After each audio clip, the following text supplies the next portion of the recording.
আসসালামু আলাইকুম।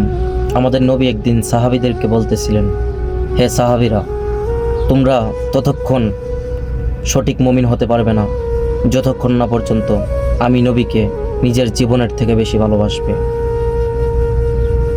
হযরত ওমর বলে, ইয়া রাসূলুল্লাহ, আমি যখন আপনার কাছে কালেমা পড়ে মুসলমান হয়েছিলাম, আমি বাড়িতে যাওয়ার পর আমার বাবা খাত্তাব বলতেছিলেন, হে ওমর, এগুলা কি শুনি? তুমি মুহাম্মদের কাছে গিয়ে কালেমা পড়ে মুসলমান হয়েছ, তুমি আমার বাপ দাদার ঐতিহ্য ধর্মকে তুমি অপমাননা করেছ। অথচ আমি ওমর বলতেছিলাম, হ্যাঁ, আমি কালেমা পড়ে মুসলমান হয়েছি। তখন আমার বাবা বলতেছিলেন, মুহাম্মদ তো একটা পাগল, মাতাল, নাউজুবিল্লাহ। তখন আমি বলতেছিলাম, বাবা, আমার নবীকে ছোট করে কথা বললেন না। তারপরও আমার বাবা বলতেছিলেন, মুহাম্মদ তো আসলে একটা পাগল, একটা মাতাল। তখন আমি বলতেছিলাম, বাবা, আপনি আমার নবীকে পাগল বললেন না, মাতাল বললেন না। তারপরও আমার বাবা আপনাকে পাগল বলতেছিলেন, মাতাল বলতেছিলেন।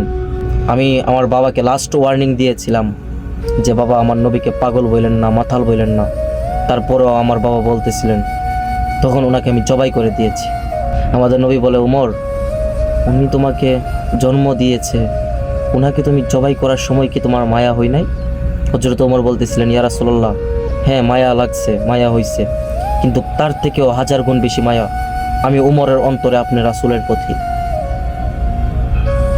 কেন জানি তারপরও আপনি নবীকে আমার জীবনের থেকেও বেশি ভালোবাসতে পারি নাই। আমাদের নবী বলে, তাহলে তুমি সঠিক মুমিন হইতে পারো নাই। ওমর মাথাটাকে নিচের দিকে করে মন খারাপ করে ফেলেছেন।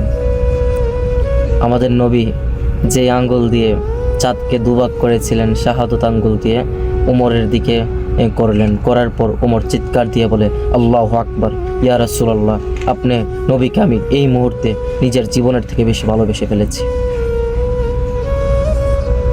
নবীর প্রেমিক হতে হলে, আশিকে রাসূল হতে হলে এরকম হওয়া দরকার বেটা। নিজের বাবাও যদি নবীর বিরুদ্ধে কথা বলে, তাকে জবাই করে দেওয়া উচিত। নবীর উম্মত হলো এরা বেটা। আসসালামু আলাইকুম, ভালো থাকেন, সুস্থ থাকেন, আল্লাহ হাফেজ।